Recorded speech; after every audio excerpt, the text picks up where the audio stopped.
Hello, welcome to the Bookcast Club, a podcast for people who like to chat books. My name is Sarah, and I am coming to you from Lutrawiesa today, also known as Tasmania. And I'm joined by Belle, who is coming to you from Naarm, also known as Melbourne. Hello, good morning. In Australia. I guess I've started very focused there. We're going to talk about The Bee Sting today. The Bee Sting by Paul Murray. We are. Which is a book that I'm going to say you a couple of times. You initiated this, right? You were reading it some time ago. Yeah. A couple of months ago. Oh, it was last year actually. I listened to an audiobook, probably over a month or so. It was quite a long audiobook. I used to listen to it on my bike rides to and from work. And I became very attached to it. And I think it was after I listened to the ending, like after it finished, it's quite sort of a big build up to the ending in this novel. And that really cemented it as a really like a favorite book of the year. And so I was recommending it to everyone for a while. Oh, everyone! I thought you were just recommending it to me. No, not just you. You're not that special. I thought I was. No, it was fantastic. I absolutely loved it. And so, yes. We're going to discuss. All right, so I'll start off. I'll talk a little bit about the author. I say a little bit. That's I really don't need to introduce the fact because I'm about to say about 2 sentences, but still, I'm still going to pretend it's an outline. And then I'm going to describe the plot a little bit, and then we'll get into some of our non-spoilery thoughts, so things that you can listen to if you haven't read the book. And then we'll start talking about some of the more spoilery sort of plot-based aspects of the book, I guess. But we'll give you fair warning before that happens. All right, so Paul Murray is an Irish novelist. He's from Dublin, actually. And Bee Sting is his 4th novel. So his previous ones are An Evening of Long Goodbyes, Skippy Dies, and The Mark and the Void. And I think the most popular has been Skippy Dies. That's certainly the one that I see most people reference as a book they've really liked, is Skippy Dies, so his 2nd novel. And together they have been nominated for a whole host of prizes. And his 4th one, Bee Sting, was shortlisted for the 2023 Booker Prize last year. Definitely a favourite to win, I would say, at the time. There was a lot of discussion about it. But in the end, it lost out to Paul Lynch's Prophet Song.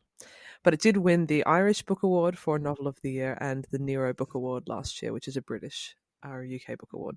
So, The Bee Sting, it follows a family called the Barnes family in Ireland after the global financial crisis. So it's set about sort of 10, 15 years ago, although there are different parts of the family's history mixed in throughout the book.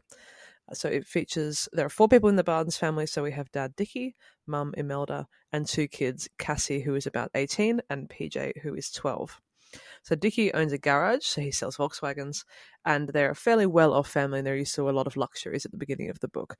The garage starts to get into some financial trouble once the recession starts, and it ends up closing. This closing happens in the first few chapters, and it's mostly from Cassie's perspective, so their daughter at this point. So you're learning about how the kids are adjusting to not being super wealthy and the impact that this is having on them in school. But then the story gets thrown out a little bit more widely, and we start learning about the parents and their backstories, how they got the garage in the first place, and how they sort of got to where they are today. Imelda, the mother, she comes from very poor and difficult circumstances. She has an abusive father, and we learn that she was actually really in love with Dickie's brother, Frank, and they were going to get married. But Frank is killed, and in her grief, Imelda and Dickie sort of take refuge in each other, and that's the sort of story of how they ended up together. Dickie's family is very wealthy, so he inherited the garage from his father Morris, who's now retired in Portugal, as you do. But there are many different threads to this family and many complexities regarding who is in charge of the garage, what actually happened with the family's finances, why the garage closed, and there are a lot of unanswered questions. And clearly there is a lot more going on behind the scenes than what is apparent at face value. So this builds up throughout the novel, and the point of view switches and becomes more and more frequent. You have more and more frequent switches in point of view as the tension builds up to a conclusion. I loved how the book employs this sort of like rotating structure. So like the 4 members of the Barnes family take turns as narrator. And initially they're quite long chapters or quite long sections on each character. And as we get to the end, they're shorter chapters and more frequent. Like 80, 100 pages per perspective, something like that at the beginning. And then eventually it's like maybe a page, 2 pages. Chapter to chapter. And I think that helps with the momentum of the book. And I also think that sort of rotating structure helps you sort of slowly piece together each character, Yes. and then you're sort of hearing something from Cass's perspective, and then it goes to Imelda and you're hearing the same situation but from her perspective. Yeah, and it just helped to completely immerse us. Yeah, there's a lot of storytelling that is quite subtle. So you'll see things that are slightly Mm. different from other characters' perspectives, or you'll see things that are only possible to properly interpret because of something that you've read before from someone else's perspective, I would say. So yeah, the storytelling is definitely subtle, and I quite liked that. Whose perspective did you like the most, or did you like them all? Um, I really enjoyed the way you wrote Cass and PJ, I think, Yeah, I really liked both the of theirs. most. I'm trying to work out which one. I think maybe PJ, but both of them I just think were written so well. Like with Cass, he's sort of like, I don't know, the way that he's written her, he sort of honors that like longing of adolescence, like when you're on the cusp of freedom and independence, and then, but you're also, still sort of trapped within your Mm-hmm. family. Um, and I think he wrote, I don't know, very well, like that sort of sadness of recognizing your parents' sort of imperfections and transgressions, and the like. I think particularly Cass was sort of written as a real, had a really good relationship. I was going to say daddy's girl, but I kind of hate that phrase. As like the closest relationship, I think, with her father rather than her Yeah. mother. And she sort of takes that quite hard. The recognizing the hypocrisy of maybe Mm. what he's saying to her, and she's just sort of slowly uncovering secrets or suspicions about her parents.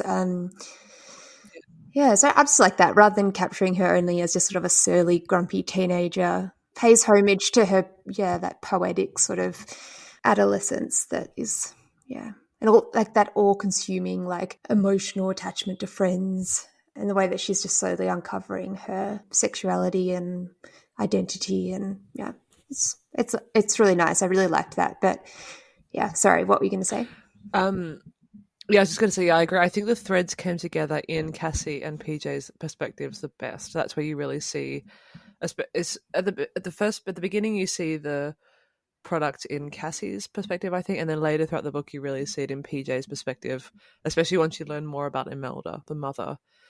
Um, Mm, yeah, they sort of come together in that because he's really trying to show the sort of accumulation of different things in time, and I think in the kids' perspectives it really comes through the mm. best, I would say. Who was your favorite character? I think it was Cassie. I found her the most. The parents I both found quite frustrating. There was a lot of sort of ongoing things with the parents that were a little frustrating to me. That was just really one thing I didn't like that much about this book, that there was a big reliance on the parents not saying things to each other. He did sort of try and have it in their characters, I think, like they're not communicating for long-standing reasons that have been there. There's all these good reasons why they're not talking to each other, but I still found it a little bit frustrating. I thought it was kind of a little bit farcical, especially from Dickie's perspective, like the extent to which they just kind of kept living their lives. I was like, okay. And if you also the fact that it's supposed to be like the 2010s, a couple of times I was like, what decade is this? It's like the 70s. Felt kind of real though, like that frustration. Imagine if you were close to them as a friend. It just feels like you as the reader, you're so in their family as this, like, you're completely aware of everything that's happening in everybody's lives, and that frustration of like, you're just like, just say something to her, just tell her what's going on. Like, Yeah. it's going to be so much better if you just just sit down and talk to Yeah, and her. as it Yeah, goes just back and you learn more and more from Dickie's sort of longer term story, like like he hasn't been saying anything from from the beginning. There's so many elements to Mm. their relationship that are built on him not saying anything. I was like, oh, come on, say something for God's sake. Yeah, and it's just completely ingrained in them at this point. There's so many elements that they just don't. They're like, well, we don't talk about that. I tell you who I really wish I had learned more from is Peggy, the mother, Dickie's mother. there's a couple of, she's hardly in it, and there's a couple of like lines that she says that are really interesting and intriguing. And she seems to be kind of one of the only people. She seems to really see what's going on properly. Um, there's a Mm. couple of lines that she says that make you realize that she's quite aware of what's happening, but she's hardly in it. I wish she was in. I really would have liked something from her perspective, actually. Yeah, I think because that comes quite late that you realize it's hard to explain. So you're, as well as you're sort of learning about what's happening at the current time with the family, with the money problems and their relationship problems and what they're all doing in the current moment, you're kind of confused from the start. They slowly start dropping in little bits of information about Imelda and Dickie's relationship and their history. And that's sort of really beautifully woven through the book, that as a reader, you're slowly understanding a little bit more about why their communication is not great, why they don't seem to have as much of a picture perfect relationship as maybe they appear to have. I really liked that you were kind of just getting a little bit more information, a little bit more understanding about their history as Yeah, well. it feels very like Um, intentionally unpacked, right? Like he's really yeah, carefully yeah, telling you. yeah, Exactly. absolutely. So maybe that belongs a little bit later. PJ, I think, might have been my favorite. So I got really excited when it was a PJ chapter or section. I really enjoyed how well he was written as a kid, as in you're completely immersed in his life. You went from sort of these very adult themes and very complicated relationship issues with Dickie and Imelda's chapters, and then suddenly you were immersed in like playground Yeah. hierarchy and the threat of bullies, and the way that when you're 12 years old and you're scared to talk to your parents about something, and you've got these really unfounded fears. Like PJ is terrified that his parents will send him to boarding school. I think just based on maybe just Cass making up this Yeah. threat of like they'll send you to boarding school if you're naughty, or if they're sick of you. And then, so he's got this really massive fear that he's going to be sent away. That's like the root. It's sort of underground in his entire presence in the book. He's just got this fear. And especially as a family business crashes and his parents are increasingly worried about money. It's quite funny because they sell their dining table, I think, and he's just like, "Oh, I hope they don't Yeah, send me to boarding school." It's like such a they're going to child's. sell.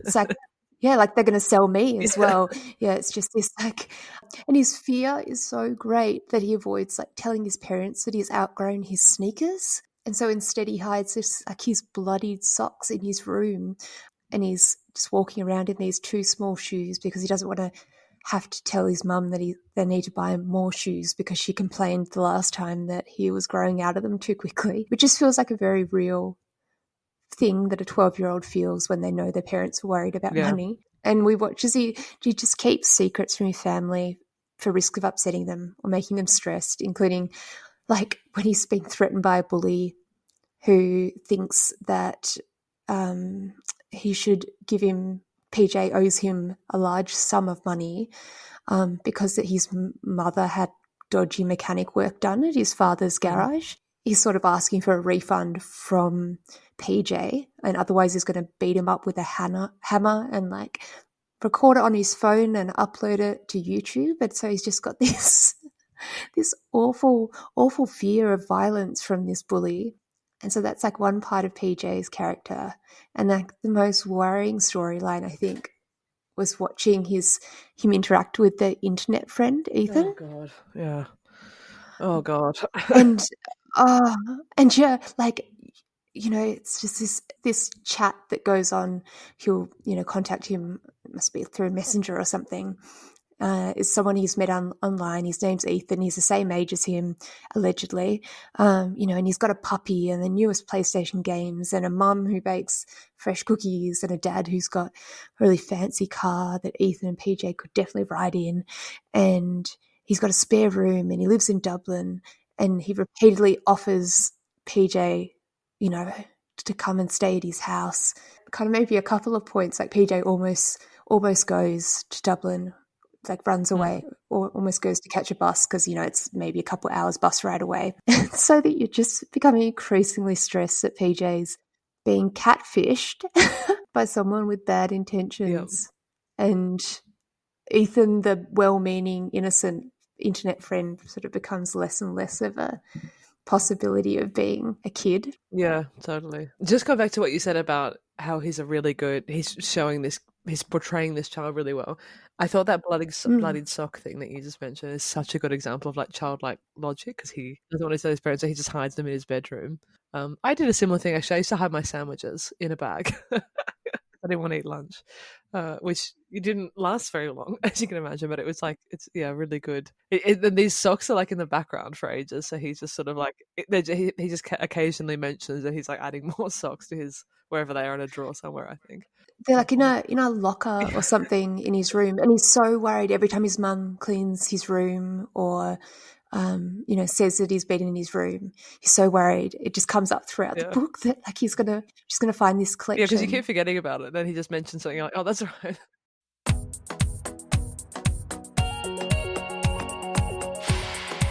This is where we take a little break to tell you all about the different ways you can support the pod, most of which are totally free. We'll start with our Patreon. We've changed things up a little, making all of our bonus content open to everyone, no matter what tier you're on. It's a bit more of a pay what you want kind of thing. Tiers start at just £2 a month, and joining our Patreon will give you access to all of our chat on recent and current reads, DNFs, book prizes, what we're watching, and lots more. You can try our Patreon for free today. Just have a binge listen to our back catalogue of bonus episodes, and we take no offence if you choose to cancel afterwards. If you love receiving book mail and personalised recommendations, our top tier is still available. We get you to fill in a survey, and then we tailor our book recommendations to your preferences. Find all the details for that in our show notes. Free ways to support us that make a huge difference. A really effective and easy way of showing your support is by rating and reviewing us on Apple Podcasts. There is a link in the show notes that will take you straight to the Apple Podcast page where you can write a review. If you listen on Spotify, you can very easily give us a star rating, and you can also share our posts on social media. We are at Bookcast Club on Instagram and TikTok. You can sign up to our newsletter on Substack, where we share even more book recommendations, our pick of the new releases, and all the latest podcast news. But the best way for us to find new listeners is by you telling your book-loving friends and family about us. But however you choose to show your support, we as always want to say a huge thank you. We really appreciate each and every one of our listeners. Before we go into the spoilers, I feel like I just need to... It's a bit of a teaser, I guess. Throughout the whole book, you can feel this sort of anticipation and like this mounting tension in each character's storyline. Like something's going to happen. The whole way through, you can feel their stories building to something that might be disastrous. By the time you get to the book, you're so deeply involved in each character's life. And so he just creates this wonderful tension.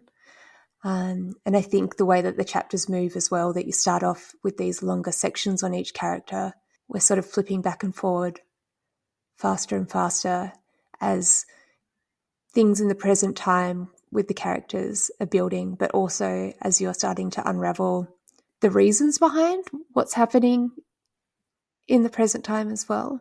So you're getting more and more of the history of the family. Yeah, before we actually get into the details of what the ending is, what did you actually think of that kind of like, because the last sort of quarter to third of the book, I would say, is quite different. More and more of the plot is revealed, and there's kind of a key moment where the plot kind of takes off. I know is quite a divisive thing about this book. What did you think about it? I don't know how to talk about it without giving spoilers. I don't know. What did you think? You start. I definitely enjoyed the last part of the book less than I enjoyed the rest. So once it started to really, because I know that you really liked it, definitely had the opposite reaction. So I got a bit frustrated with it. So I'm definitely in the other camp to you, I would say. So the first 450 pages, I really preferred to the last bit, and I could see what he was doing, but the plot itself, I found very frustrating. And there's a particular moment that I'll talk about there's a particular moment I'll mention later that I was just like, stop.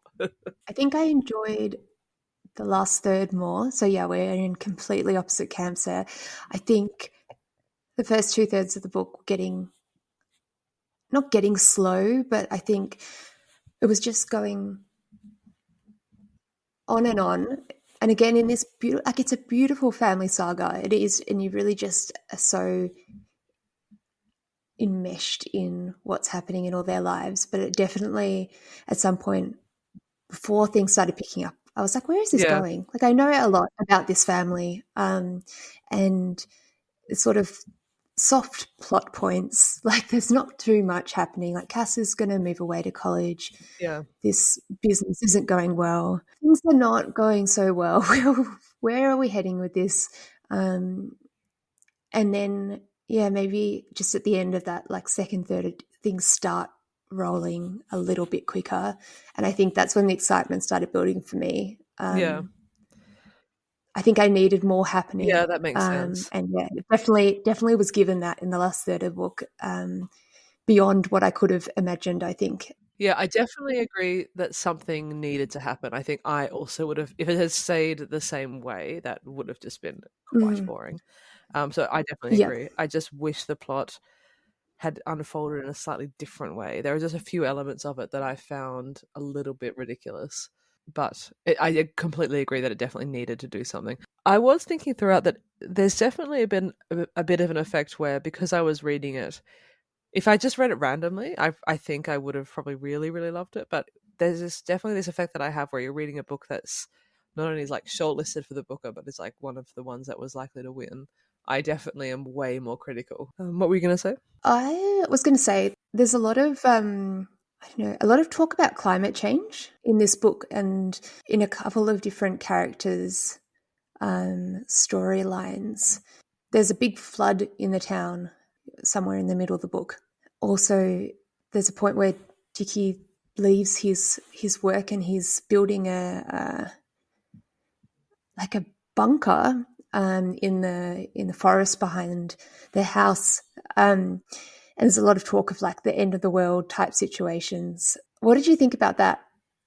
I quite liked it. Yeah, I've read a couple of books where you sort of have like middle-aged man starts to become a little bit more bizarre and starts to build a bunker in the middle of I read this Norwegian book last year actually that was quite dreamlike, where he just sort of left his family and started bizarrely living in a bunker. Yeah, I quite liked it. I liked it. That's the answer. You? Yeah, I think it did feel it didn't feel unnecessary. Like it didn't feel like it was like he was trying to do it as a token. It just felt very relevant. It felt really because when it was discussed, it was in context, and I don't know. I think he did it very smoothly, and it is something that, like it is something that Cass, as a 18-year-old, would be worried about, Yeah. even in 2010. And it mentioned that, her as a younger child as well, she did a lot of projects on climate change, and dad was always involved in those. So it seems like it was something that dad and Cass, like Dickie and Cass, both felt was important or felt it was relevant to be talking about. Yeah, I also thought it was a good way to show how much, because Dickie doesn't say anything really about how stressed he is or what's actually happening and how much pressure he feels. So it was a good way to actually get a measure of that, I think, as a reader. Otherwise, if it hadn't had that, I can imagine you'd be like, well, this guy doesn't really seem to care about everything that's collapsing around him. It's good that it's in there. I think it adds a really good and like Mm. um, sort of meaty element to how he's feeling about his increasingly unhinged situation. Spoiler time. So if you have not read the book and you would like to read it, I would suggest not listening to this section. I would not want you to have any less of an amazing experience uh, of finding out what happens in the end of the book, and just how things go awry for these characters. So kindly stop listening now, if you would like to read the book and then come back later after you've read to hear what we think about the ending. Shall we maybe start with the sort of twist that happens about like 450 pages in, and then we'll sort of go forward in time? Does that make sense? Yes, yeah, yeah. We'll like go towards Yeah, the ending. that Yeah. makes sense. Okay, so what happens is that you find about, I think it's page 466. That's my copy. You find out that Dickie is being threatened, and that's why the garage is going under. So they're losing huge amounts of money because he's paying hush money, basically, I guess. Um, so yeah, this is where it really starts to take off, is once you find out that that's what's happening to him. This bit for me, I was like, I found this was the bit that I found incredibly frustrating out of everything that happened. This was the bit that I really didn't like, this threat plot. I think that's because up until this point, everything that had happened was like learning about the motivations of the character. Was learning about what was motivating the characters themselves, and this felt like kind of an external, like, oh, he's doing this because someone's making him. Do you know what I mean? I would Mm, have preferred it if it was something a bit more internal. Does that make mm. sense? Like he was like using all the money for something Yeah, else. Like if he had that he some, was doing. It felt so like, yeah, I think I just really don't like threats as it. They feel very sort of ham-fisted to me. it highlighted the issue of communication though in Dickie and Imelda's relationship, because at the very start it could have been avoided. Hmm. Like at the very start, like he never had to pay him any Yeah, money. exactly. um, it would have been avoided if he'd just gone to Imelda and told her what had happened. Yeah. Do you think Imelda knew? No, I don't think she has any idea. Do you? Mm. I feel like I think she possibly knew, but was not willing to even, I don't know. She wasn't willing to go there, I think, even in herself. Like, I think she would have never Yeah. been able to say it out loud to anyone. But I feel like maybe she knew. And I think that was what the frustrating part was for me, that I was like, just tell her. Like, you've lived together for, I don't know, how old's Cass? Yeah. 18. You've lived together for like 19 years. Yeah. She knows. She knows. We should Like, maybe, in case someone's been listening, I do this all the time with podcasts where they're talking about a book and they're like, spoilers. And I'm like, I'll just listen, fuck it. Whatever. So in case anyone's listening who's like me, who hasn't read the book and just wants to like hear the discussion. So it turns out that Dickie's being threatened because he is gay. And he specifically, there's a couple of different things that are happening, but one of the things is that someone has a lot of tapes of him. So someone that he was sleeping with has tapes of him. Oh, that's kind of revealed later, right? But yeah, he's sort of paying hush money essentially so that he doesn't get revealed. And then there's a couple of things that are happening that are not super important to the plot, but there's a couple of things that were happening when he was in university. And it turns out is because he was kind of in a relationship with a guy, a really good friend of his. And so a lot of it is kind of covering up what was actually happening with him back then. So that's kind of the big reveal, I guess, is that he's sort of paying off someone else. And it has sort of come and gone over the past 10, 15 years, I would say, and now it's sort of back in a big way. yeah, he gave a lot of money to this guy, and that was supposed to be it. And he thought he could get away with it until the business started crashing, and they get someone external to look at the paperwork, and they discover some of money has gone missing at some stage. And obviously, that's what Dickie's used to pay this guy off, with this new threat that he's going to, upload the tape that he has of, to some porn website or I something. think he already has, right? He starts sending Dickie links of them. He does too, actually. Yeah, so he's already put it online, but he was going to text it to everybody. Like he was going to send it to all of Dickie's I family. thought not to side with this guy. I thought it was really smart because like the probability of someone finding it is probably really low. It was extremely low. Yeah, but as the person in it, you think, Yeah, it's a very real threat. I was like, oh, pop that away in case I ever need to. It's a yeah, very smart way to do it. I like it. It's also very convenient. You just got a link you can forward. You don't really have to write long messages of threat. You don't have no pasting like individual letters onto a piece of paper from a newspaper. Just forward a link. I think that sort of someone doing something because of external pressure, I just wish it had happened in some other way. Like maybe if he was in love with someone and it was like a desperation, that would have been that's my sort of mm. main big criticism, to be honest. But I get it, and that was also one of the things that made me be like, "What year is this?" Because it's like I don't know, 2013 or something. It's the 70s. So Dickie leaves, sort of gets kicked out of his job by Morris. Hmm. Does the garage actually close, or is Morris just removes Dickie from I it? think it ends up being like threadbare. I think they lose most of it. There's like Yeah, 3 of them left or something, and it's I guess effectively closing. Dickie removes. Morris removed Dickie from running the garage, and it's at that stage where he sort of really throws himself into building this bunker with this sort of friend that he's got that is sort of a handyman, but he's also a, what do you call them? Like the end of the world people? A doomsdayer. A doomsdayer, yeah. He's a total doomsdayer, but he's also, like he's obviously got some issues. He's very paranoid. He really made me laugh. He was such a like classic I liked him. conspiracy theorist character.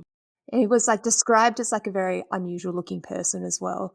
And he's just had these very, very rigid thoughts about, like the fact that the world was going to end, and that Dickie and Victor end up building this bunker. And that's essentially Dickie is like, starts living in the forest. He becomes like a forest man. And much to sort of Imelda's frustration, he's just sort of not living at home anymore. He's living in this bunker that he's building. But it comes from a fear that, so Dickie's being threatened by this person who he initially gave a lot of money to go away. And you feel like he's not just building it for the end of the world, he's sort of building it to hide in as well, like, and potentially have to hide his family as well from the threat from this man. Speaking about Dickie, I really, really enjoyed the parts where he went back to his time at college and his friendship with a boy called Willie, who essentially was just this very brilliant, witty, flamboyant character that really just engulfs Dickie. So Dickie's sort of fresh from small town, living and in Dublin, doing university. We see this just beautiful relationship bloom between Dickie and Willie that starts off just as like this friendship, but then ends up with a sort of a romance, and then them sleeping together and Dickie sort of discovering himself and creating a new, I guess, identity for himself. But then very sadly, Dickie's brother Frank dies quite suddenly, and Dickie has to return home. He leaves university and he just never comes back. And I think Willie comes to see him after Frank's death in his home, like in his small town. And then that's it. And then they never talk again.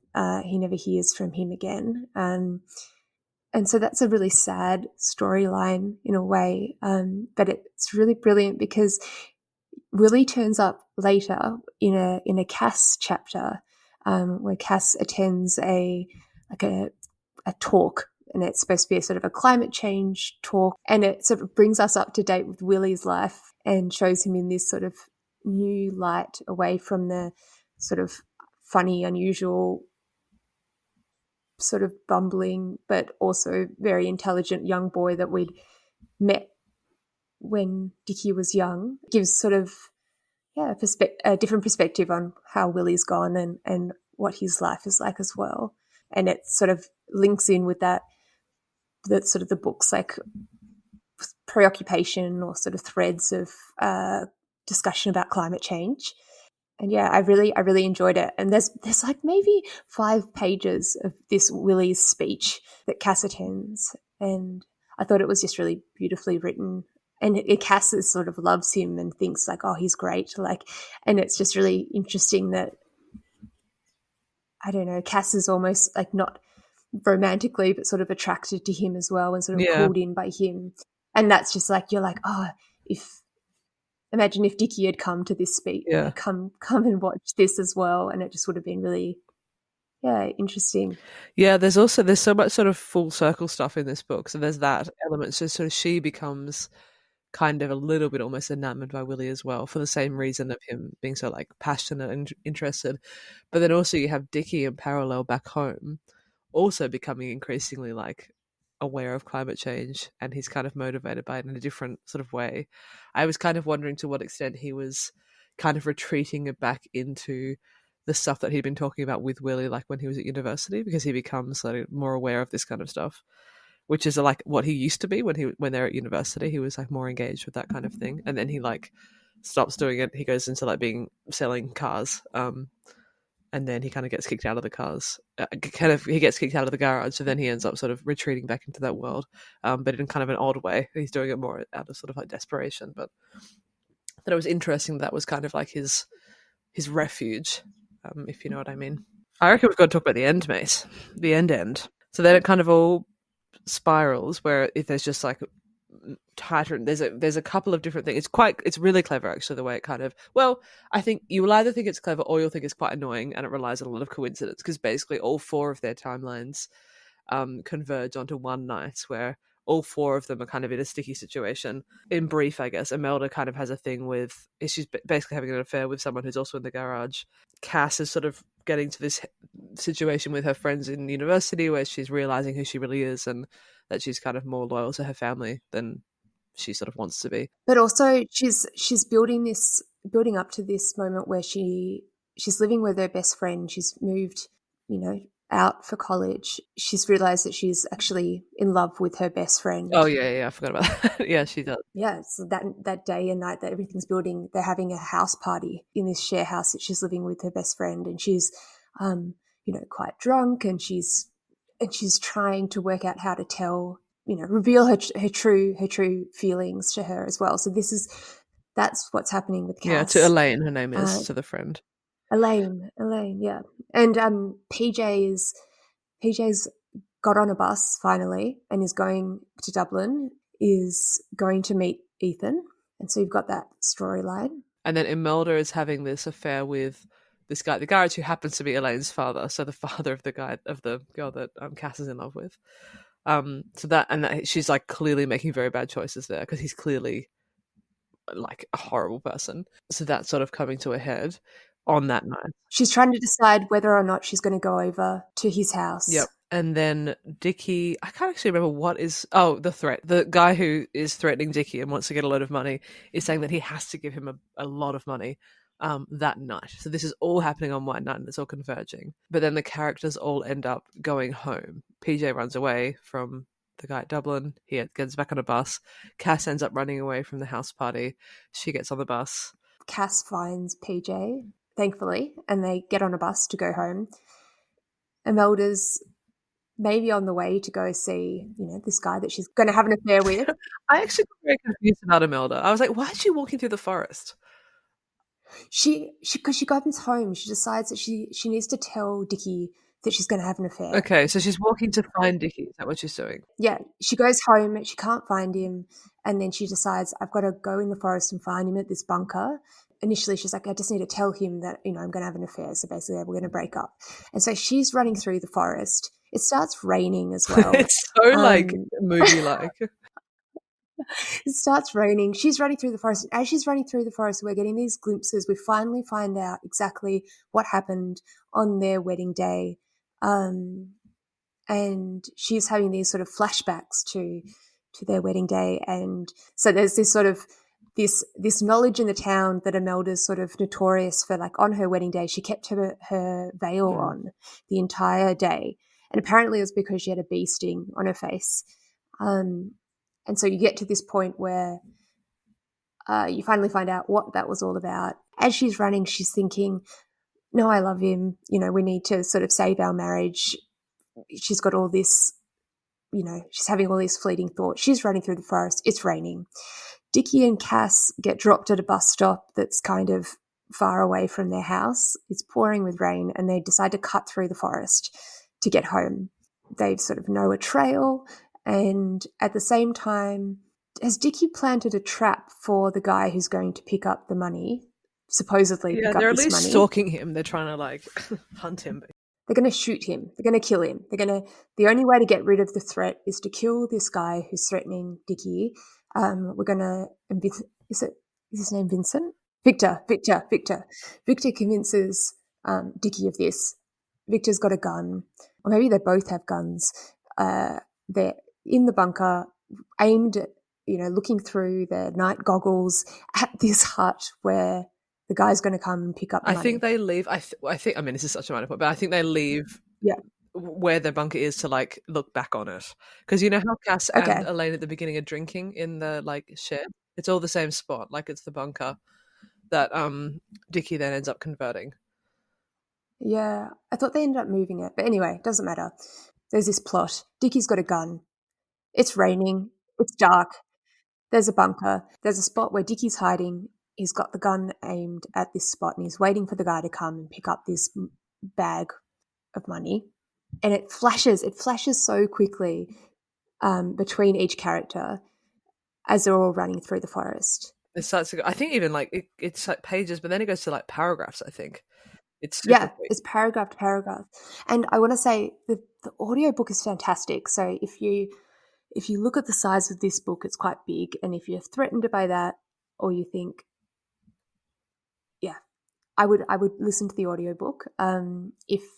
If that's something that interests you. They have different voices for each of the characters, which sometimes I don't particularly like, but I think it's the same character, it's the same actor reading all the voices, so it's not like it jumps too much, it doesn't feel too jarring, but she's got different voices that she uses for each character. Okay, cool. I can imagine that.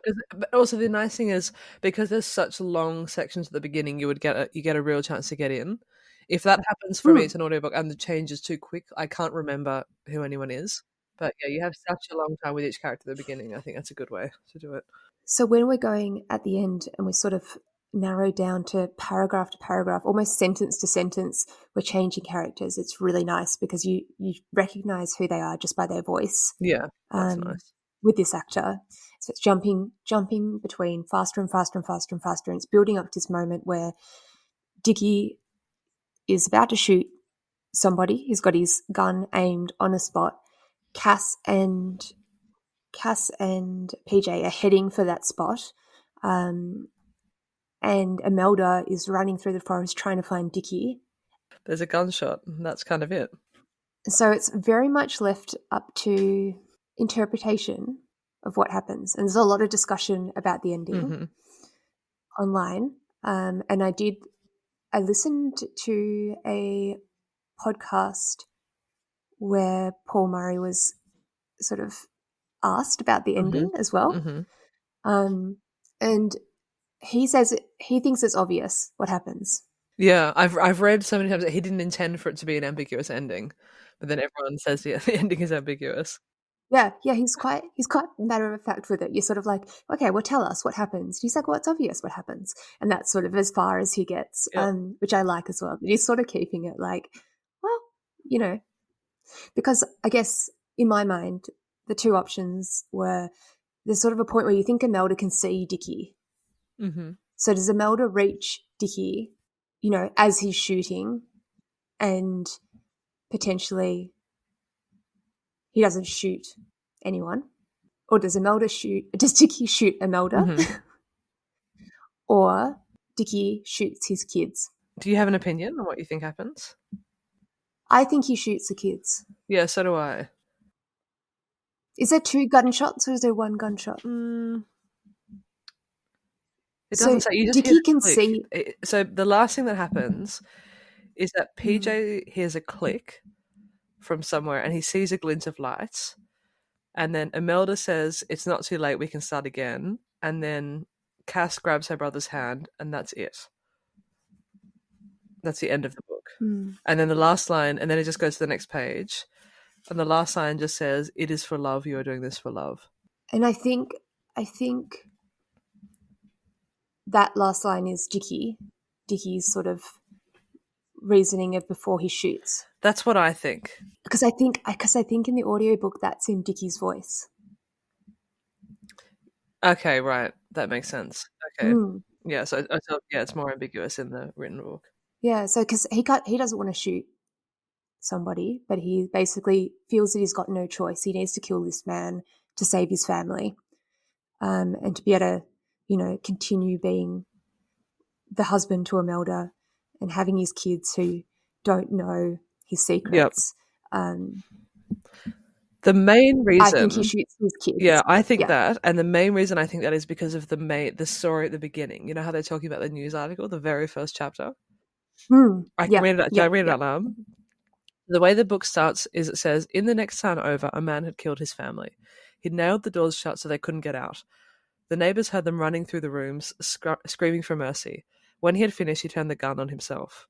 Everyone was talking about it, about what kind of a man could do such a thing, about the secrets he must have had. Rumors swirled about affairs, addiction, hidden files on his computer." And this news story, apparently, I read this on the internet, it unfolds slightly throughout the book. Small mentions, so apparently this family had also had a garage in the next town. So there's like Yeah, yeah, parallels.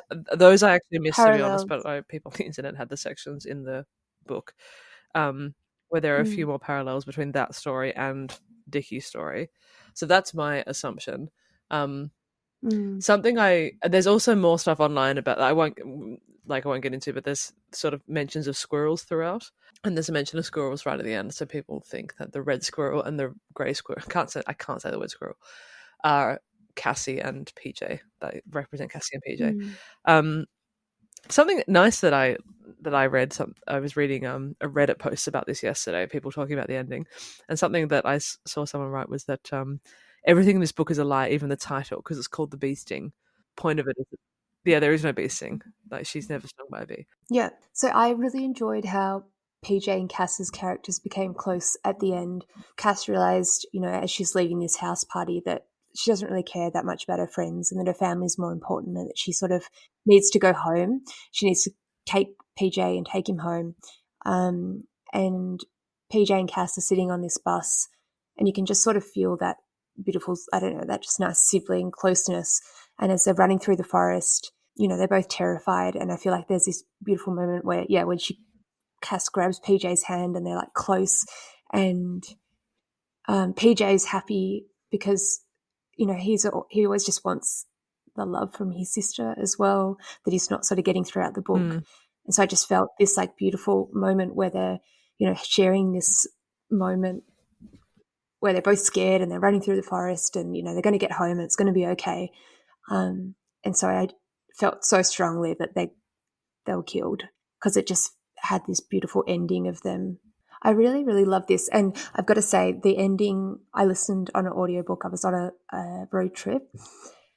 And I was screaming in my car because as it was jumping, it was building up faster and faster as it goes from like paragraph to paragraph, sentence to sentence, and you're like, oh my God, what's going to happen? What's going to happen? And I, the last line, and then it finished, Mm-hmm. and then like the little, audiobook sort of like credits came on, and I screamed. I don't know, out of just like Uh-huh. frustration but I was crying. I just think, no, I don't think I've enjoyed an ending in a book so much, in a very, very, very long time. Yeah. I kind of Yeah. expected, kind of unexpected, right? Like big literary fiction book. Yeah. You just feel like It's kind of a thriller, thriller mystery. it just had so many tiny storylines Yeah, as well. yeah, it's very, very clever in that respect. There are little characters that had small chapters that kind of built the surrounding bits of the community as well, and of the situation. And like there was a little bit about the guy who was threatening Dickie and how he had like a crossover in one of Cass's Mhm. chapters at the start, and then again in Imelda's chapter, kind of because of the guy she was sleeping with had knocked up their Yep. housekeeper who was now in a relationship with the guy who was threatening Dickie. Like everything was Yeah, it's all very intertwined. tight.